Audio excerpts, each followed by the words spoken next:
Halo, kami dari kelompok 5 ingin mempresentasikan faktor kognitif mengenai intelijensi dan bakat.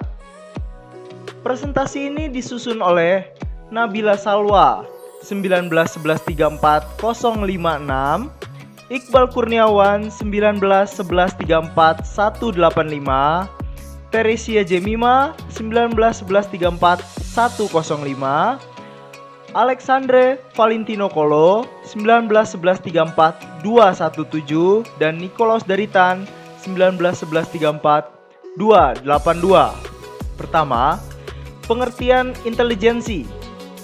Menurut Sriyono, intelijensi merupakan kemampuan menerima dan memecahkan masalah. Adalah salah satu faktor yang menggerakkan siswa sehingga ia berhasil atau gagal dalam menghadapi lingkungan belajarnya.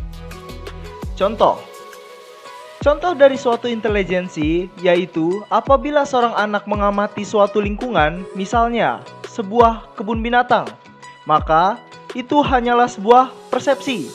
Akan tetapi, apabila anak tersebut mulai mengelompokkan jenis hewan yang ada, menghitung, serta membandingkan antar hewan yang ada pada kebun binatang tersebut, maka yang anak lakukan sudah termasuk perbuatan berintelijensi.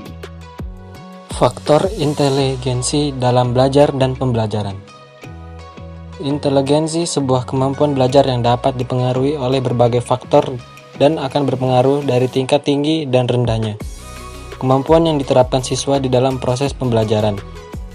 Proses belajar di sekolah adalah proses yang sifatnya kompleks dan menyeluruh. Lalu, seseorang harus memiliki inteligensi yang tinggi, karena inteligensi merupakan bekal potensial yang akan memudahkan dalam belajar dan pada gilirannya akan menghasilkan prestasi belajar yang optimal. Contoh faktor inteligensi dalam belajar dan pembelajaran. Siswa yang memiliki taraf inteligensi tinggi mempunyai peluang lebih besar untuk mencapai prestasi belajar yang lebih tinggi. Sebaliknya, siswa yang memiliki taraf inteligensi yang rendah diperkirakan juga akan memiliki prestasi belajar yang rendah. Namun bukanlah suatu yang tidak mungkin jika siswa dengan taraf inteligensi rendah memiliki prestasi belajar yang tinggi, juga sebaliknya.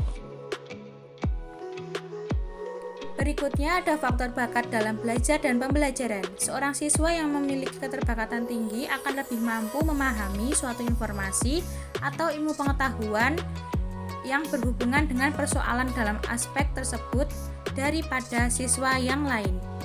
Berikutnya ada contoh faktor bakat dalam belajar dan pembelajaran. Contohnya, siswa tidak atau kurang tertarik untuk belajar matematika karena dalam pikirannya matematika itu sulit atau mereka kurang termotivasi untuk berprestasi dalam matematika. Siswa tersebut akan mengalami hambatan dalam pengembangan diri dan prestasi dalam matematika. Itulah dampaknya. Kemudian siswa juga akan kesulitan menyelesaikan masalah yang berkaitan dengan matematika karena kurangnya pemahaman konsep matematika dan dia juga tidak tertarik untuk belajar matematika. Sehingga dapat dikatakan bahwa siswa tersebut tidak memiliki bakat dalam matematika. Pengertian bakat. Bakat adalah kemampuan atau sesuatu yang dapat dilakukan seseorang sehingga ia dapat mencapai suatu keberhasilan di masa mendatang. Contohnya, bakat dapat muncul dari potensi dan kemampuan khusus yang dimiliki siswa. Contohnya kemampuan dalam satu bidang yang diminatinya yang merupakan hasil dari potensi yang ada pada diri siswa tersebut. Misalnya saja seperti di sekolah mengikuti ekstrakurikuler. Selanjutnya, skor IQ menurut Wechsler. Klarifikasi IQ.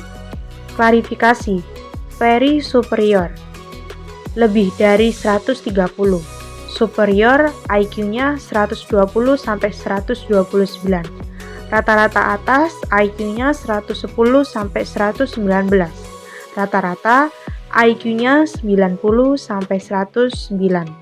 Rata-rata bawah 80 sampai 89. Borderline 70 sampai 79. Mentally retarded kurang dari 69. Halo teman-teman, di sini saya akan menyampaikan kesimpulan dari semua presentasi dari teman-teman saya. Jadi kesimpulannya adalah inteligensi dan bakat merupakan salah satu hal yang mempengaruhi belajar dan pembelajaran pada siswa yang keterbakatan tinggi. Juga memiliki tingkat inteligensi yang tinggi sehingga dapat memudahkan dirinya untuk mencapai keberhasilan, begitu juga sebaliknya. Seorang siswa dapat memahami ilmu pengetahuan secara baik, cenderung memiliki tingkat inteligensi yang tinggi. Lalu jika siswa memiliki keterbakatan pada suatu mata pelajaran atau non-akademik, maka hal tersebut bisa menjadi sebuah motivasi untuk siswanya terus belajar, mengikuti pembelajaran secara optimal. Sekian dari presentasi kami. Jika ada penulisan dan kata-kata yang salah, kami mohon maaf. Sekian dan terima kasih.